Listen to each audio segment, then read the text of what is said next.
Hello, I'm Dr. Jamie Seaman, your host of today's podcast, and I would like to introduce you to our guest, Dr. Marie Belin. She is from Lincoln, Nebraska, and has lived most of her life here in Nebraska, and went to Princeton University in New Jersey, studied abroad in the United Kingdom. She was a graduate of the University of Nebraska Medical Center, where she completed her pediatric residency at Creighton.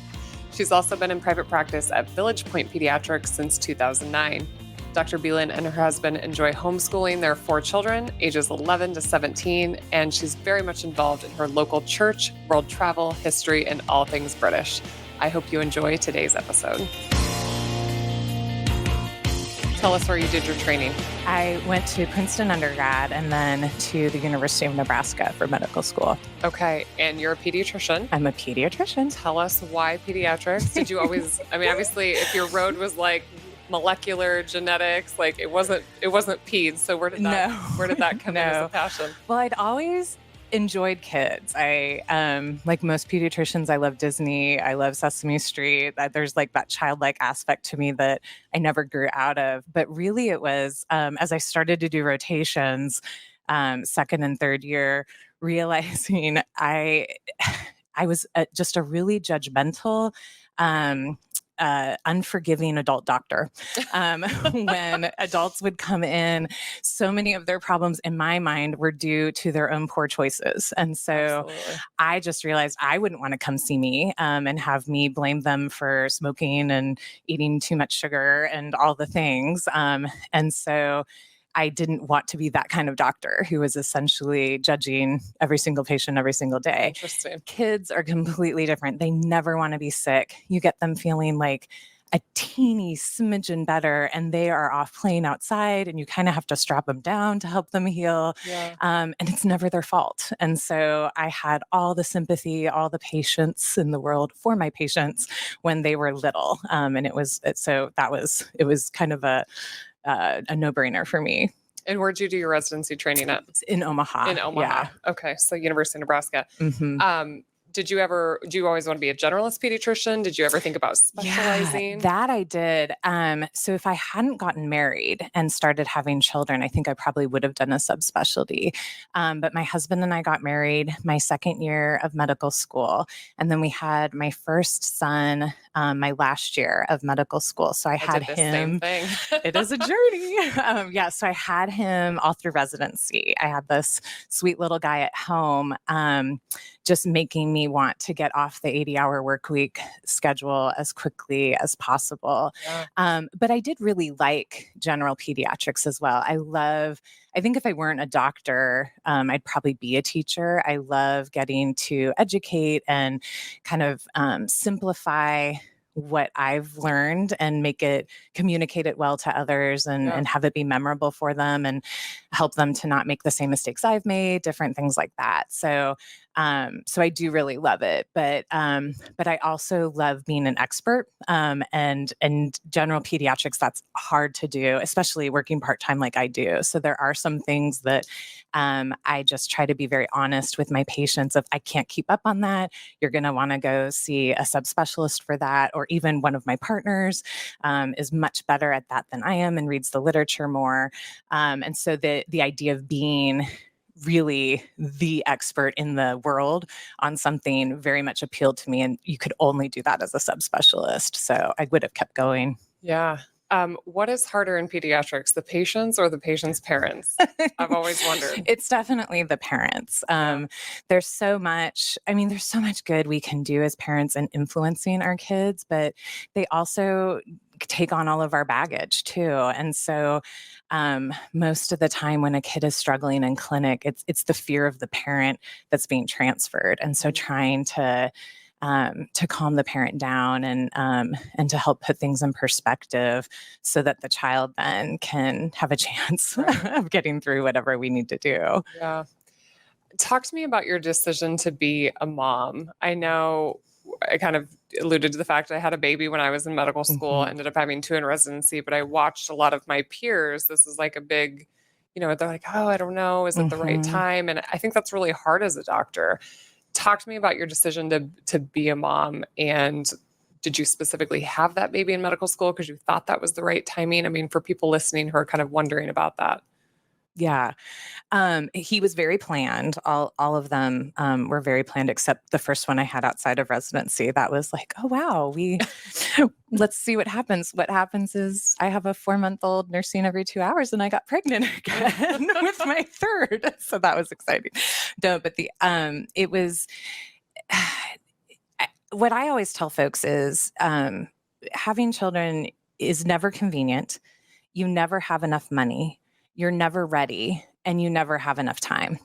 It's always going to be a sacrifice, which is the whole point. And so for us, my husband very much wanted to be a father, and he is a big athlete like you, played basketball in college, and had he wanted to be a young dad. He wanted his kids to remember when he could dunk a basketball. He wanted to be able to beat them in their teens at foot races. And so I wanted to honor that. And then I think like a lot of doctors, a worst case scenario person. And so I was also very aware of my fertility, and knowing that if I waited until I was done with everything and everything was tied up in a neat bow and I was well established in my career, that it may not happen. And so we sort of made the deal of, okay, these few months will work with how I'd kind of structured my 4th year with research projects that I'd done ahead of time and things like that. And so let's see if it happens. And it did. And so we were able to have our first, and then we did the same thing in residency. I had sort of front loaded all of my difficult rotations so that the last few would be things like public health, which was all about breastfeeding. And so they wanted me to bring my infant to be part of, the culture really of what they were trying to do in the organization for that rotation. And so that worked really well. And then was so grateful to find a group in town of pediatricians that didn't think I was crazy for wanting to be a mom, that was very encouraging, so that when I signed my contract still pregnant with my second and showed up for work the first day pregnant with my third, they threw a party. Let me tell you how that happens as an OBGYN. Exactly. I was shocked. But yeah, they've been so supportive with my kind of more unusual schedule and wanting to protect my time at home. It's been a great specialty to find, and then a great group to find that I don't have to fight that fight every day like I think a lot of women do. I mean, it seems like you kind of found the unicorn that you were looking for. So talk to me about, the landscape in pediatrics. What does private practice, academic, for somebody out there who's a mom or maybe not a mom that's kind of, looking, like what should people be kind of looking for? Yeah, that's a great question. You obviously knew exactly what you were looking for. Well, I was really blessed. I am the product of a working mom, and my mom was dean of the business school at the University of Nebraska. So very high-powered mom who didn't pretend that she did it all. That was something that she always communicated. I have 2 sisters, so to the 3 of us, that it's an illusion that you can have everything. And so she tried, what she communicated to us is that for each of us, she tried to figure out what we actually needed from her as a mom, and everything else she outsourced. And so, so she didn't cook a lot of meals. There weren't cookies when I got home from school. She was rarely one of the homeroom moms, but none of that mattered to me. She was there for homework, for my tennis matches, whatever it was in the season that I really needed just her, that a babysitter or someone else wouldn't satisfy. And so recognizing that, as I was thinking about my career, knowing and being clear with my husband of, okay, that will probably mean like, I'm not going to be the one cleaning the house. Are you okay with that? Or is that how your mom loved you? And it's really important for you that I am the one making the bed. And thankfully it wasn't, because that's not one of the things I love to do. And then I do have an incredible partner. I haven't done laundry in years, because now it's my kid's job, but way before that, it was my husband's job. He very much will share whatever burden I'm feeling.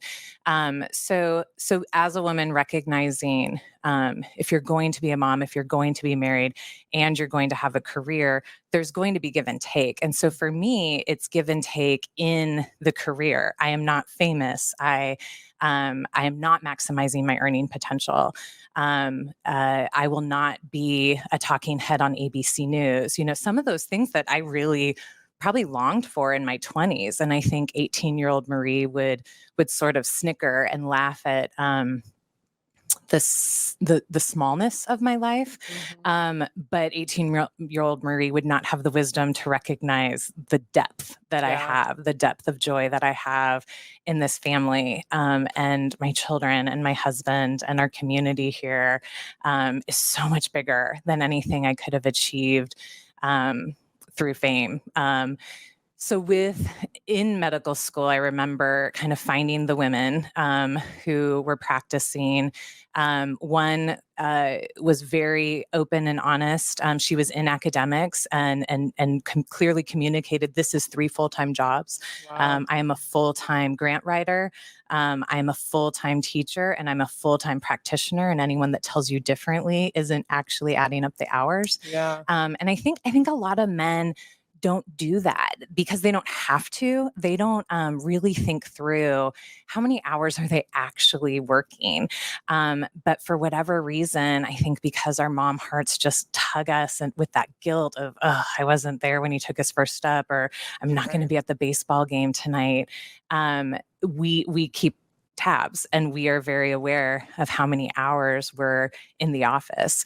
And so I was grateful for that, because that definitely crossed off academics. And it's, I think, also very difficult to do academics part-time, just because you do need to keep your skills sharp in a way that I wouldn't have been able to, because for me, part-time wasn't, part-time can so quickly become 40 hours, and full-time. Did you know from the get-go you wanted to be part-time? I didn't, not until I met my son. Okay. And then when I met him, I was shocked at how much I enjoyed being a mom. And so that's when and then I started residency, in 80-hour work weeks. I don't want to do this. This was not what no. I mean, my first word was not ambulance. I don't read medical journals for fun. I am a whole person. And so I don't think I'd want to do anything 80 hours a week. I think it's so admirable, though, that you acknowledge that and honor that, because I think it's easy to get sucked into the grind, and you've got to attain wealth, and you've got to, that's such an interesting perspective. So tell us how your day-to-day life is set up, your practice, your family life. So our structure came from, my happiest rotation was urgent care and ER. And in Omaha, with children's, they had us home all day because nothing really happens in the ER during the day. And then we would show up at 6 and work from 6 to 2 a.m., I think, or 6 to midnight, something like that. And we loved it. My husband and I, my son, we were all so happy that month. Every time it happened, we were like, this is amazing. So I wrote letters to every pediatrician I'd worked with through residency and medical school and said, I've got this crazy idea. I would love to work evenings in your clinic. And most groups in Omaha are owned by large hospitals, and so they don't have the kind of ability to be creative or think outside the box. But there was one private group in town that replied and said, that would be amazing. We are open from 8 a.m. to 8 p.m. And right now we're each doing an evening shift every day. And this would be amazing if you would take them all for us and we could go home at dinner. So I work. When I started, I worked Monday through Thursday, 4 to 8 p.m. And then I would work one Saturday a month for them for their clinic. But the amazing thing that I was never expecting was that they let me see my own patients. And so I'm not just their urgent care. I actually have my own practice in the evening, and I get to watch kids grow up and be involved in their families and be a part of their lives in the way that I think every pediatrician really longs for. And I'm so sure that your was a patients gift. love that, because so who knew how easy it would be to to I had to close my practice in 3 years. Yeah. I mean, me being a professional, it's Exactly. like getting my kid to the doctor between 8 and 5 now and pulling them out of school. And Yep. I'm taking a day off work, or my husband is. Yep. Or, So my well visits, you like don't have to coveted take off work. hours. It's really great. And then you get home from work or pick up the kids from daycare and find out they have a fever. Well, that's exactly when I'm pulling into the office. So Yeah. it works out really, really well. And would have never guessed that, nor did my partners. They had no idea how popular those time slots would be. Is that difficult because it's the traditional kind of dinner time for most families when you sit around the dinner table? Is it hard having evening hours like that? It took a shift. So again, it took my family understanding the madness. So breakfast is our family meal, and it's a sacred time. And so I don't, if I need to go to the hospital to see a baby, I do it before they wake up so that I am back for breakfast. And then it also works because we homeschool. So I am with my kids all day. Otherwise, I really wouldn't get to see them. Right. And we couldn't have the long breakfast that we have. We'd all be running off to school.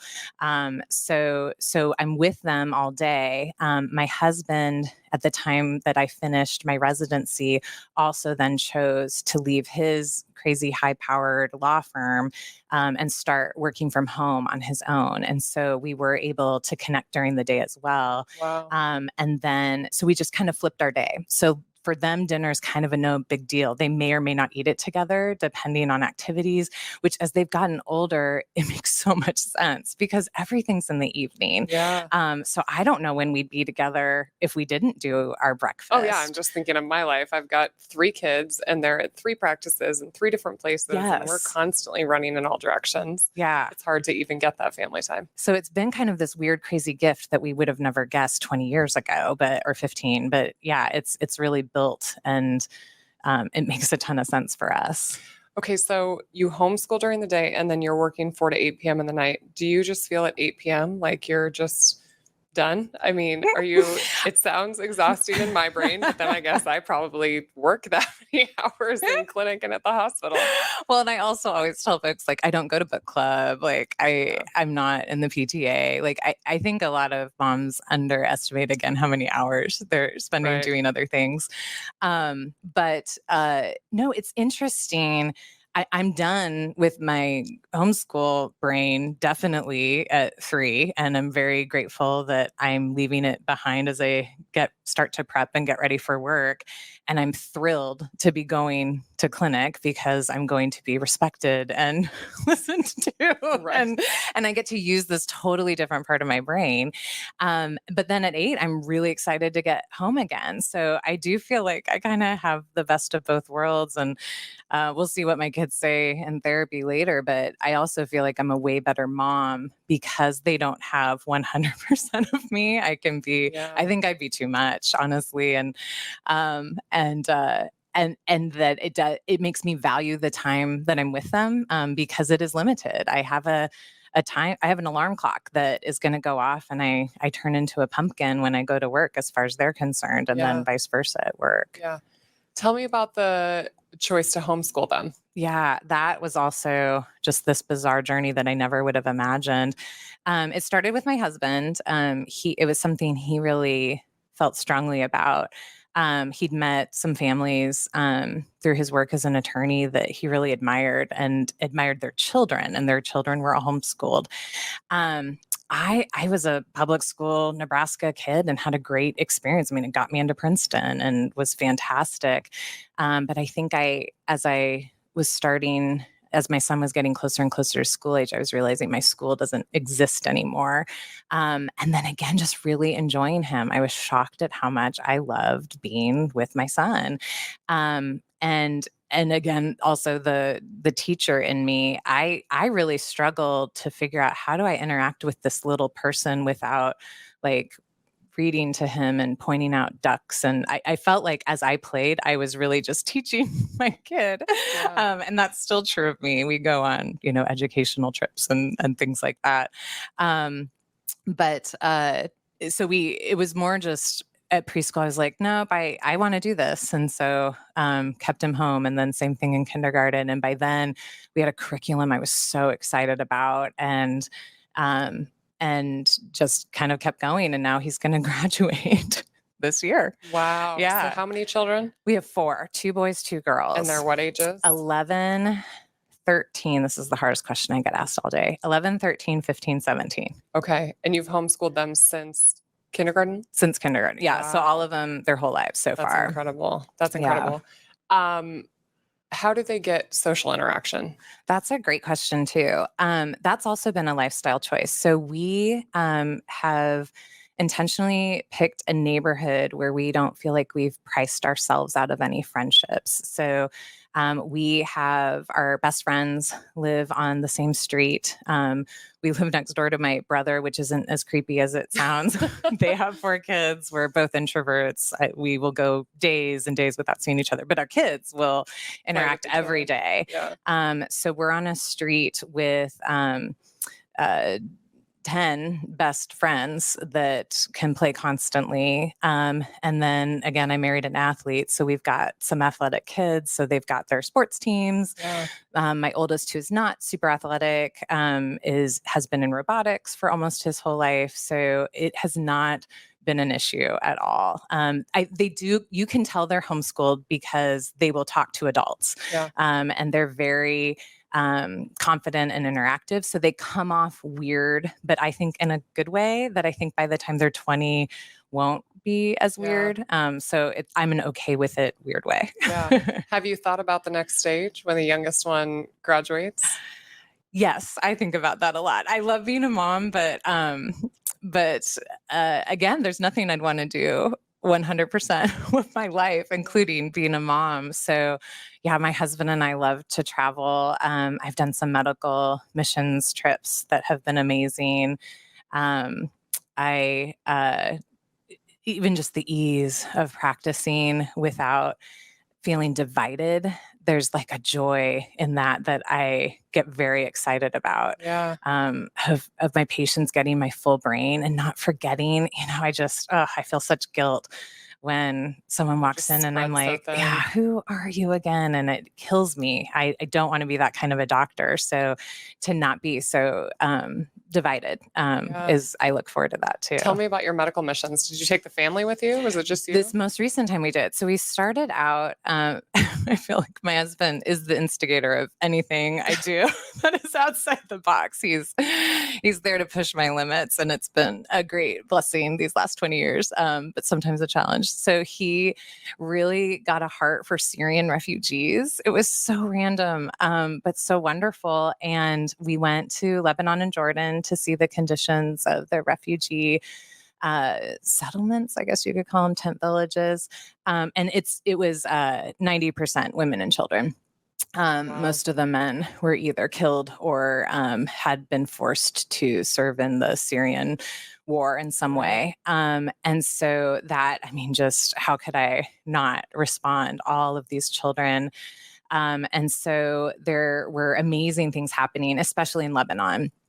Beirut had just opened their hearts to the Syrian refugees, and they had some really incredible clinics going on with American University in Beirut. I mean, being one of the best medical institutions in the world. Yeah. So it was really high quality. And their providers just needed a vacation. And so I went over with a team and gave them vacation for a week and did the medical practice. And I was shocked at how I'd always shied away from it because I'm not a infectious disease specialist. I'm not good at jungle medicine. You get over there and realize your skill set has yes, but this was like suburban Omaha medicine. It was so great. Wow.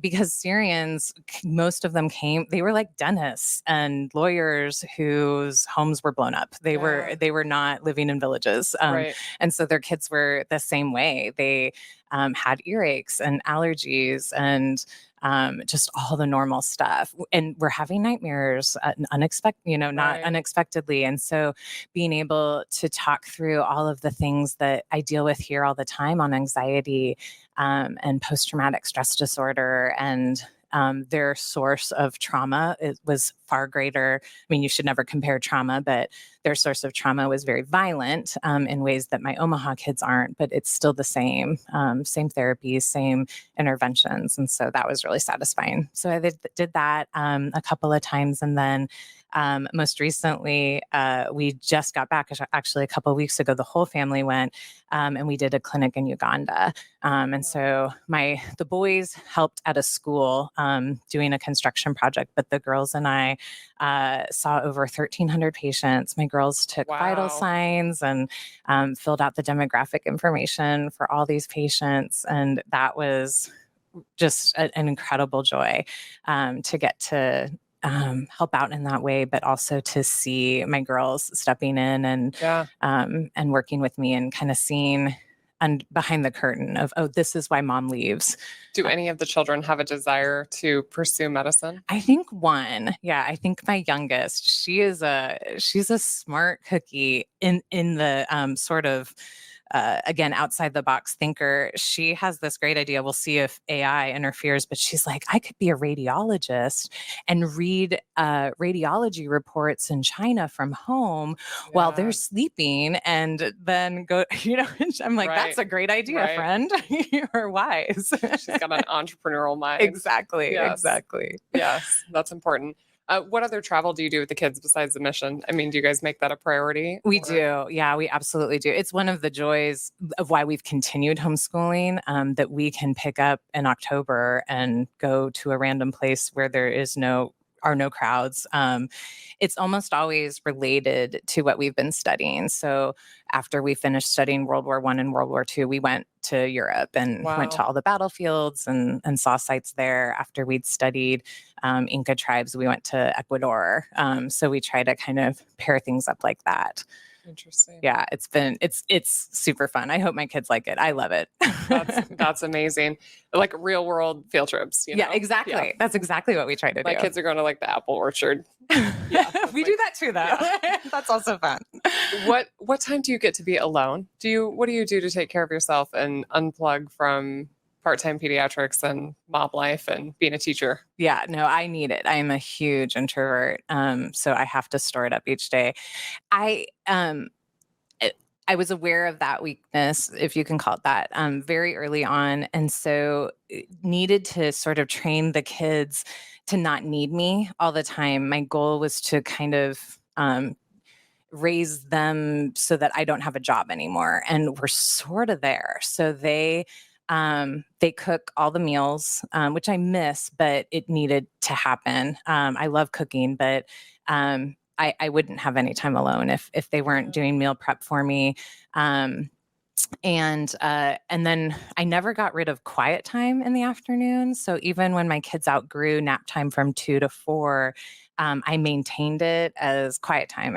You don't have to sleep, but this is time that you can't need mom right now. And so whether you're reading or doing whatever, and so that the afternoons for a while have been sort of reserved for me, whether it's doing an interview like this, or that's when I get my run in, just have time alone to kind of, and I need that separation too before I go to work, I find, to kind of interesting. Put my other brain on. From teacher, you have a little gap in there before you go to the clinic? I have a 2-hour gap before I then am arriving as Dr. Belin instead of mom. And that time actually has grown more and more every year. They're so independent in learning now, which I think most moms can relate to. When your kids get in high school, you're not really helping them with homework anymore.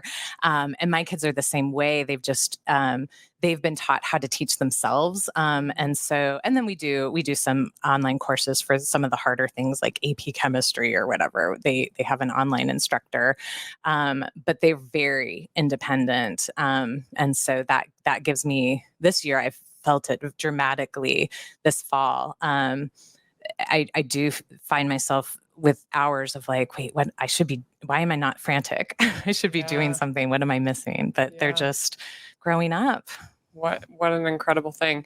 Okay. So for other doctor moms out there, most of us aren't living Marie Belin's life with homeschool at a 4-hour clinic in the evening. But you have such an interesting perspective because you get to be a pediatrician and you see the babies. I mean, certainly people like me could be, we could be bringing our kids as our patients to you. Working professional moms, there's so much guilt involved with, our career and being a mom. And you've certainly found that middle ground and that incredible happy place. What advice do you have for women who can't structure, their life like yours? What can we do as working moms to feel like we're being good parents, good moms? Well, to know you are. I mean, no matter what, you are there, and that's enough. I can tell in the hospital a lot of times the parents are just getting so nervous about going home. And I just remind them, this isn't an accident. There is no mistake here. This child is supposed to be with you and not go home with anyone else. And this is the way it's supposed to be. So this is going to work out no matter what. Yeah. And so I think we need to remind ourselves of that no one can be the same mom that we can be. And then taking the time at least once a year or so of trying, and it takes time. And so you do have to probably schedule it into your life of what does my child need from their mom this year? And then everything else I can outsource. And so anyone who knows me, knows my children, knows that I am not at every game. I'm not at a majority of the games sometimes, especially if they're in the evenings. Right. And so I can carry a lot of guilt about that. I do not know the families well of the teams that we play on because I am not a presence. And I interpret the judgment that I'm sure they don't even know I exist, but I interpret it as judgment of, this mom never brings snacks, or the snacks are lame because someone else bought them, not her. And so having to quiet those voices, but I am not there a lot. And that's okay, because I'm there for what does matter in their lives. And I hope I'm not just lying to myself, but I do feel like it's important for my kids to know they're not the center of the world. And they're learning that every day with me as their mom. Because I choose other things over them. And that is even saying it, my heart races a little bit. Like if I were on Oprah, would people start throwing things at the screen? How dare a mother say that her children aren't the most important thing? But we all make those choices, whether we are stay at home or not. And I think it's just a lie that we've sort of adopted as a society that these kids are the most important thing. And they are so wonderful, and I adore them. And I've structured my life around them, actually. But they also know they're not the most important thing in my life. And I think that's an important lesson. Yeah, it really is. I remember because I had my children in med school and residency, and had finished residency. I was out in private practice, and we drove by UNMC where I did residency. And my oldest daughter goes, "Look, there's mommy's house." And I had this moment. I was like, oh my gosh. And then I thought, you know what? They were little, they're never going to remember this stage. And to just totally contrast that, this morning, I sprinted out of the house to go do a delivery. And I said, I got to go to a delivery. And one of my daughters said, "Let me know if it's a boy or a girl. Love you, Mom." Oh, It's I think that I think you just have to model for them, what's important. I take the time when I can to connect with them. They totally understand that my crazy life is not what other moms, it's it's your world. And I think you can still make it super awesome. And you're totally right. I think you have these kids and you just think they come before everything else. And unfortunately, I watch a lot of moms start to not take care of themselves. They're not exercising. They're not taking care of their mental health. And they just deteriorate at the cost of their children. And I kind of have this motto called pay yourself first. And it's okay, if Marie doesn't take care of herself, she's not going to take care of her patients. She can't be a teacher for her kids. She can't be a wife to her husband. It's just such an important thing. You're exactly right. Yeah. You're exactly right. And then I think my other piece of advice too would be to be brave. I think a lot of times we just are lemmings, oh, this is what everyone else does, so I'm going to sign up for the thing, obviously, that I'm thinking of is these hours. If I hadn't presented the idea of working from 4 to 8, no one was going to offer that to me. Of course, I would just be offered what they thought everyone would want, 9 to 5. But by really thinking, does 9 to 5 actually work for me, or does something different work better for me? And to ask for it, and to not be afraid to do something really weird and different. And then to also, I think we just have to acknowledge the cost benefit analysis and be realistic about it. And I think a lot of times we think we need more money than we actually do. Or we need more prestige than we actually do, and we can get a lot more satisfaction in a different place. And so just to be brave about that, and to not worry about, what your parents think. Well, why did you go to medical school if you're only going to work 4 hours a day? Or why would you take out all those loans if it's gonna take forever to pay them back? And just there's, I think, a lot of things that we, if we had the space, which is hard to find that space to really think about, we might arrive at very different conclusions, but we just don't have time. And so we sign the contract and move on. Yeah. Do you think when the kids leave, you'll ever be full-time?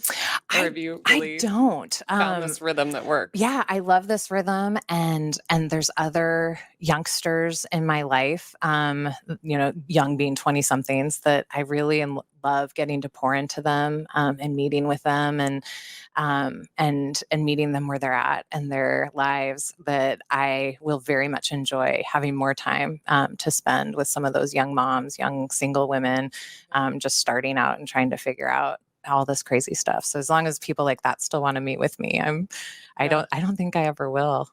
Okay. One last question. You said your mother outsourced a lot of her life, lived very differently.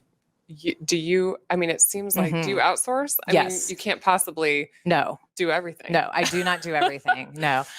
So we have a woman that helps clean the house. The kids do all the cooking, like I said. And so that means I have to release the fact that, that's educational. Well, they all can survive. Yeah. I'm well aware of that. But the week that it's my 15-year-old's turn, we will be eating ground beef every day, because that's what he wants. And it's very nutritious. All right. So here we go, everyone.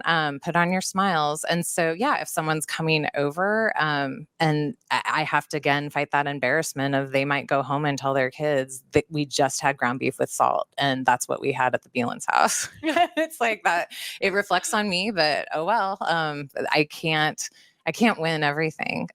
So yes, outsource the cooking. I don't do laundry. The kids Your husband does all the laundry. My husband did, and now the kids do it all. And same thing, I have to be willing to have the kids ruin stuff that they wear. And that's just life sometimes. But again, I've got bigger fish to fry is the choice I've made. Now for others, that may be really, really important how they look. And that's okay. It's just a different choice that we've made.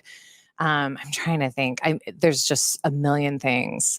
I desperately need my friends who take my children places and take them home. It's like a total village. It is a complete village. And I had to die to the fact that I will not ever be able to repay them. Yeah. I will, it's not a tit for tat in my world at all. They are doing all the driving, and once in a while I'm available to help out. Yeah. But they have told me time and time again, that's fine. As long as they can text me with a medical question. Right. Doctor, my child has a fever. We get those questions all the time as physicians. Yeah. Yeah. And sometimes it's hard to say no. Yeah. It's hard to set those boundaries. Well, this has been so delightful. Yes, it has. Thanks so much. I know people are going to get so much out of it. Oh, I hope so. I hope it's encouraging, and not the last thing I want to do is make people think that they're making the wrong decision. So just pray that no one is hearing that out there. Everyone is doing their best, and their best is amazing. So always change it. Exactly. Yeah. Take the time to really think through of your life. Yeah. Be brave. Absolutely. Thank you all for listening to today's episode. I hope you enjoyed the wonderful information that Dr. Belin had to share. If you guys wouldn't mind just liking, subscribing to our channel, and sharing this episode with anybody who would find it helpful. We'll catch you on the next episode.